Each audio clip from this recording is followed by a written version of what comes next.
നമസ്കാരം, ഞാൻ ഉഷ. നമുക്കിന്ന് നോക്കാൻ പോകുന്നത് എന്താണ് മാമോഗ്രാം. മാമോഗ്രാം എന്നൊക്കെ ഇങ്ങനെ കേട്ടിട്ടുണ്ട്. അതെന്താണ്? അപ്പോൾ നമ്മൾ സ്തനത്തിൻ്റെ എക്സ്റേ ചിത്രമാണ് മാമോഗ്രാം എന്ന് പറയുന്നത്. അർബുദത്തിൻ്റെ ആദ്യ ലക്ഷണങ്ങൾ അറിയാൻ ഡോക്ടർമാർ മാമോഗ്രാമാണ് ഉപയോഗിക്കുന്നത്.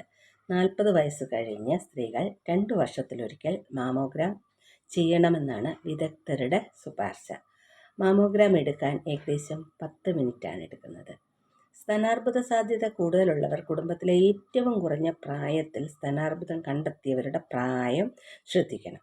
ആ പ്രായം എത്തുന്നതിന് 10 വർഷം മുൻപ് മാമോഗ്രാം ചെയ്യാൻ ആരംഭിക്കേണ്ടതാണ്. വർഷത്തിലൊരിക്കൽ മാമോഗ്രാം ചെയ്യാം. 30 വയസ്സിന് ശേഷം.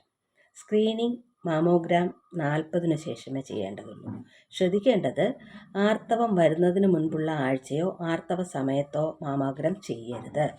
ആ സമയത്ത് സ്തനങ്ങൾ മൃദുവായതോ വീർത്തതോ ആകാം. മാമോഗ്രാം ദിവസം ഡിയോഡറൻറ്റ്, പെർഫ്യൂം, പൗഡർ തുടങ്ങിയവ ഒഴിവാക്കാം.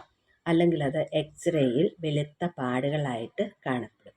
സ്തനാർബുദം വരാൻ സാധ്യത കൂടുതലുള്ള സ്ത്രീകളെ പരിശോധിക്കാൻ മാമോഗ്രാമിനൊപ്പം ബ്രസ്റ്റ് MRIയും ഉപയോഗിക്കുന്നുണ്ട്. അതുപോലെ FNAC ടെസ്റ്റുകളും ചെയ്യാറുണ്ട്. മാമോഗ്രാം എന്താണെന്ന് മനസ്സിലായെന്ന് വിശ്വസിക്കുന്നു. Thank you. സബ്സ്ക്രൈബ് ചെയ്യണേ, കമൻറ്റ് ചെയ്യണേ, ലൈക്ക് ചെയ്യണേ. ഓക്കെ.